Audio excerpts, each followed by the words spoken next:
Hyderabad gadget लागू झाल्यानंतर मराठवाडा मुक्तीसंग्राम दिनी प्रत्येक जिल्ह्यात कुणबी प्रमाणपत्राचं वाटप करण्यात आलं।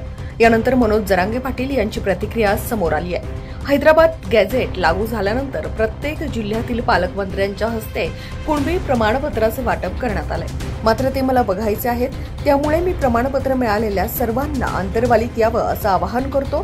ते जर शिंदे समितीने शोधलेल्या नोंदीनुसार असेल तर मी बरोबर करणार आणि हैदराबाद गॅझेटच्या आधारे दिले असतील तर मी पुढे काय करायचं हे सांगणार आहे। एकूणच काय तर मराठवाड्यात वाटप झालेल्या कुणबी प्रमाणपत्रावरून आता संशय व्यक्त केला जातोय। बरोबर करणार कोणतं दिलं असतं? मी तोंडाने सांगितलं ना, शिंदे समितीच्या नोंदी सापडलेल्या दिल्यात का गॅझेटेडच्या माध्यमातून दिले, शिंदे समितीच्या माध्यमातून दिलेलं जरी असलं तरी मी उद्या समजून घेऊन परवाच्याला व्यवस्थित बरोबर करणार आणि गॅझेटच्या प्रमाणे जरी दिले असले तरीही परवाच्याला मी बरोबर करणार। मी समाजाला बरोबर सांगतो काय सांगायचं ती आणि त्या पद्धतीने काम परवापासून पुन्हा सुरू आहे। मुंबईच्या आंदोलनात जात असताना या अगोदर आंदोलकाला गाड्याने जावं लागत होतं, आता रेल्वे मध्ये आले, नव्यानं आज उद्घाटन देखील झालंय। दिल्ली जायला सोपं झालं ना, पण राहणार आहे का ते नाही जायची मधूनच पुन्हा असंच नुसतं उद्घाटन, तिसरं उद्घाटन दिसतंय। एकदा तिकट झालं, एकदा बिडात झालं, आता आणखी पुढची होत आहे। याचे कायम सुरू करा म्हणा ती एकदा असं टप्प्याटप्प्याला काय आहे ते नाही का एखाद्या माणसाला ढोस दिल्यासारखं उलशिक थोड्या टायमाने थोड्या टाइम एकदा दान का होणार रेल्वेचा ह्याकडेच त्याकडीला परळी ते मुंबई दिल्ली बरं झालं, पण जवळ आली आपल्याला दिल्ली जा सोपं होईल।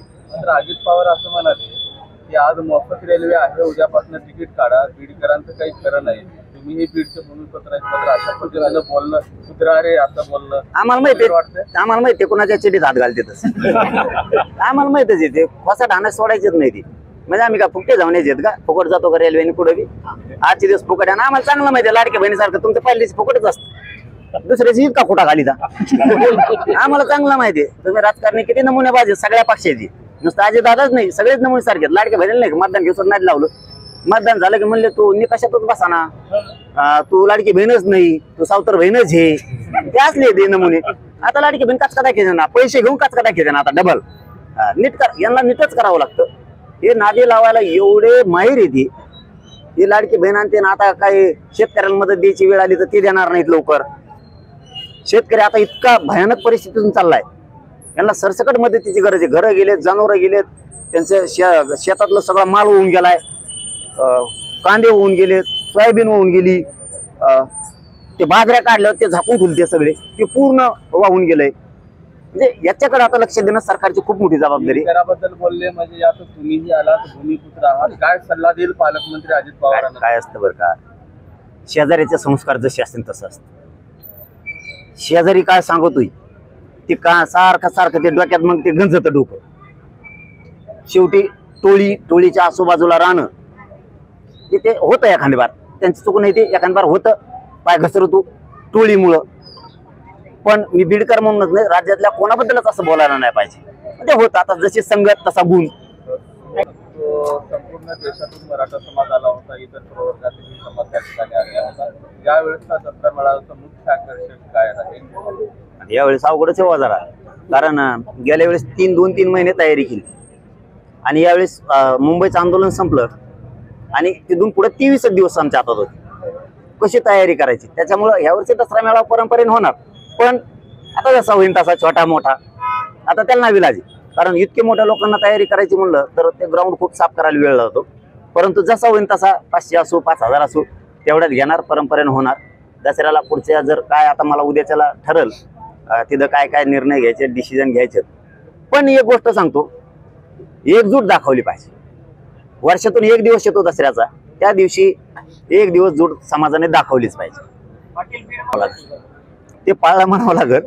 17 सप्टेंबरला प्रमाणपत्र द्या म्हणून सांगितलं, विखे पाटील साहेबांनी पाळलं, आपल्या शिंदे साहेबांनी पाळलं, फडणवीस साहेबांनी सुद्धा ते पाळलं।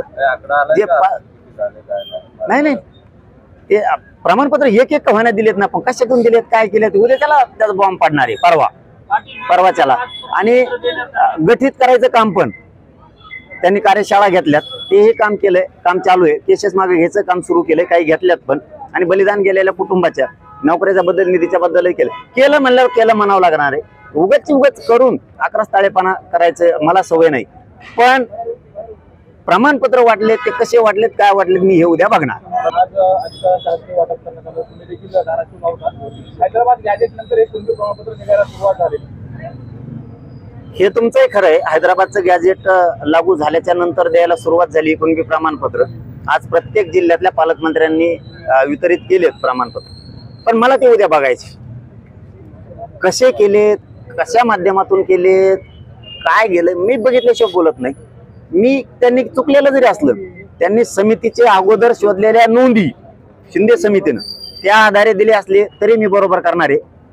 आणि गॅजेट लागू केलं त्या आधारे केलेलं असलं तरीही मी पुढचं बरोबर करणार आहे. कारण याच्यावर मी परवा बोलणार आहे करायचंय काय. त्यामुळे उद्याच्याला मी जिल्ह्यात ज्यांना ज्यांना प्रमाणपत्र दिले त्यांनी अंतरवाली लिहावं असं मी त्यांना विनंती करून सांगितलेलं आहे. कारण फोन केले असते पण आम्हाला माहित नाही कोणाकोणाला दिलेत.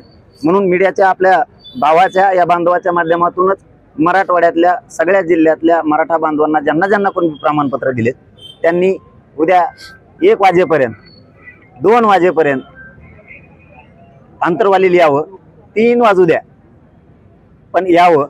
आपण त्याच्यावरती मी त्यांचीच चर्चा करतो कसं दिलंय काय केलंय आणि मग पुढचं मी सगळं बरोबर करतो. फक्त गैरसमज पसरवून देऊ नका, कोणी पसरून घेऊ नका.